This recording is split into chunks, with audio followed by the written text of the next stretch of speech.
Generasi Z terancam miskin, finansialnya bakal sulit. Padahal gaji anak zaman sekarang udah pada gede-gede. Tapi jangan salah, utangnya juga banyak. Loh, kok bisa?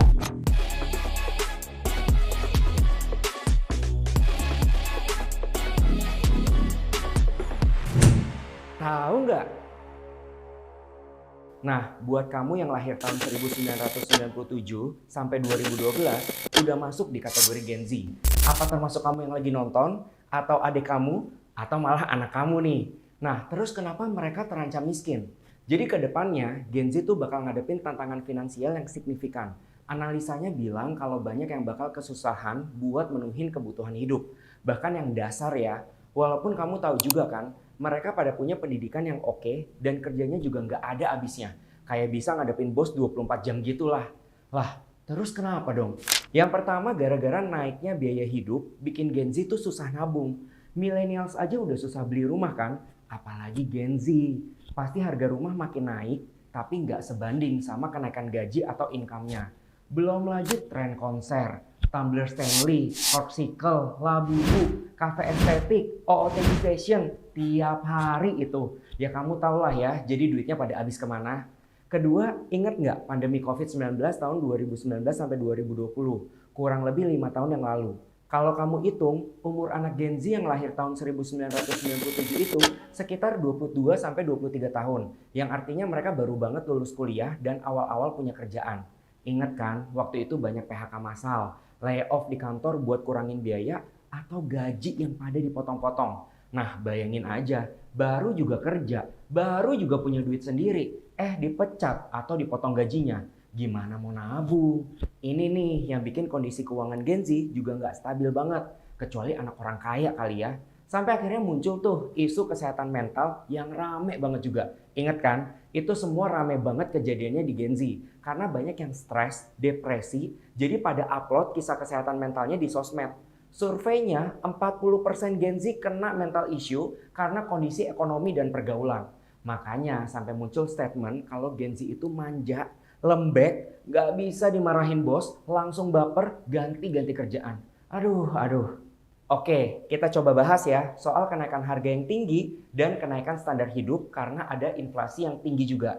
Si inflasi ini alias kenaikan harga barang terus-menerus dalam periode waktu tertentu berdampak gede buat standar hidup kita.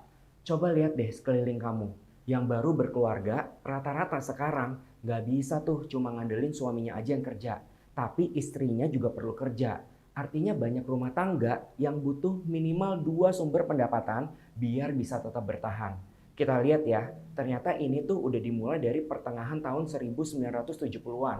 Bikin wanita atau ibu rumah tangga harus ikutan kerja. Selain suaminya kerja juga ya tentunya. Karena biaya hidupnya makin naik, jadi butuh tambahan uang. Nah, tren ini terus berlanjut sampai sekarang ini. Dari situ akhirnya usia orang memutuskan untuk menikah itu makin mundur juga, alias makin tua. Berasa nggak? Karena takut ngadepin biaya hidup yang ke double, ke triple, dan seterusnya apalagi nanti pas punya anak. Tapi kalau inflasi terus-terusan signifikan, nantinya kita sendiri juga harus punya pendapatan sampingan biar bisa tetap hidup enak lah gitu. Ini dia nih yang bikin Gen Z ke depannya juga ketar-ketir. Karena naiknya gaji nggak sebanding sama naiknya harga barang. Emang sih jadi khawatir banget. Jadinya si Gen Z tuh nggak stabil secara finansial maupun mental. Tapi mereka nggak kehabisan cara loh. Mereka jadi kutu loncat supaya dapat kenaikan gaji yang lebih tinggi dan cari duit tambahan dengan freelance atau usaha gitu. Biar tetap bisa hidup nyaman. Nah ini sih bisa dibilang kemampuan adaptasi Gen Z dalam menghadapi kehidupan ya. Nah pas denger sharing dari beberapa orang, ternyata emang ada beda sih cara pandang Gen Z dan generasi sebelumnya, terutama tentang kerjaan. Gen Z itu terkenal lebih memprioritaskan passion dan kesehatan mental pas kerja. Jadi mereka nggak bakal tuh all out kalau mereka nggak interest banget sama kerjaannya. Nah, yang merasa millennials nih, pas denger, ngerasa nggak sih kayak sebenarnya itu hal yang sama juga sama diri kalian? Pengen kerja sesuai passion, tapi akhirnya korbanin hati, perasaan, dan passion. Aduh, yang penting dapat duit dulu deh buat hidup. Siapa yang mikir kayak gitu juga? Nah, kalau yang lebih tua lagi itu mikirnya kerja keras penting banget dan percaya kalau semua orang harus bisa bertahan di kondisi kerjaan sesulit apapun. Karena dulu mereka tuh kayak gitu. Makanya Gen Z itu dianggap lembek, manja gitulah. Cuma namanya juga generasi muda ya. Pikirannya tuh lebih terbuka. Dan sebenarnya emang lebih kreatif karena pas dia tumbuh gede, barengan sama perkembangan teknologi juga yang bisa bikin hidup jadi lebih mudah. Jadi nanggepin orang-orang yang bilang manja, aduh si Gen Z ini malah tetap santai aja. Dan emang gak mau milih kerjaan yang gak kasih mereka kepuasan pribadi. Mereka juga banyak yang cari duit sampingan buat cukupin hidupnya. Makanya suka lihat kan di sosmed, ada iklan buat dapetin income tambahan dengan berbagai cara. Nah itu tuh yang banyak diikutin Gen Z. Karena mereka kan udah pada ngerti gunain teknologinya. Jadi gampang aja buat mereka dapetin income tambahan. Ini tuh nunjukin kalau Gen Z sebenarnya juga tetap kerja keras. Tapi caranya lebih fleksibel aja sesuai keinginan mereka sendiri. Ini juga nunjukin kemampuan adaptif mereka kan berarti. Dan kalau soal kesehatan mental, aduh jelaslah orang-orang tua juaranya deh. Kalau Gen Z tuh banyak yang nganggep terapi jadi kebutuhan buat jagain mentalnya ngadepin tantangan hidup. Nah kalau zaman dulu ya, tahan mental, kerja keras, itu tuh cara buat ngatasin stres. Dan gak bakal tuh orang zaman dulu gampang terbuka kayak Gen Z sekarang yang suka ngomongin stresnya mereka dan cari bantuan buat emosional mereka. Tapi ada satu hal nih yang bahaya dari semua teknologi yang makin maju, termasuk teknologi finance.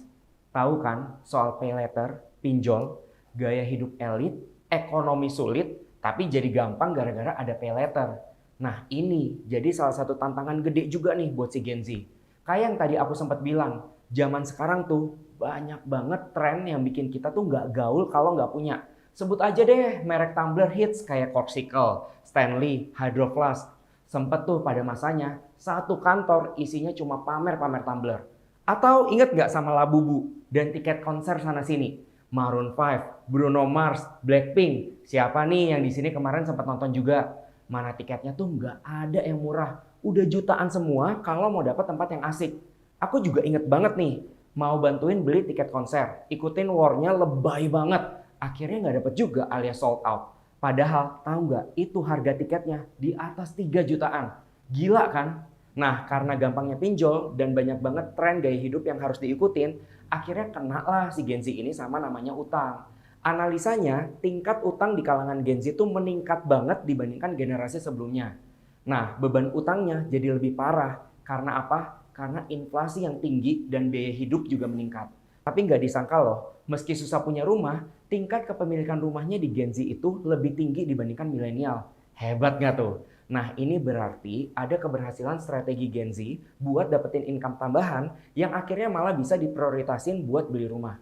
Oh iya, kalau kamu mau tahu juga nih, si Gen Z ini juga aktif banget di dunia politik. Makanya kan kemarin pas pemilu banyak parpol yang narik perhatiannya si Gen Z ini. Karena mereka tuh udah punya hak pilih. Dan banyak dari mereka yang vokal banget komentarin politik dengan logika dan alasan yang make sense juga.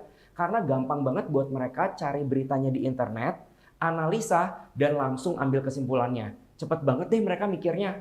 Nah dengan semua poin kekurangan dan kelebihan Gen Z, kita tuh nggak bisa pungkirin kalau mereka itu ya generasi masa depan di bumi ini.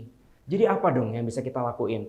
Kita semua harus terus dukung mereka untuk bisa mencapai potensi maksimalnya. Nggak bisa dipungkirin loh, kalau untuk problem solving, teknologi, mereka semua udah lebih handal dan lebih jago dari generasi sebelumnya.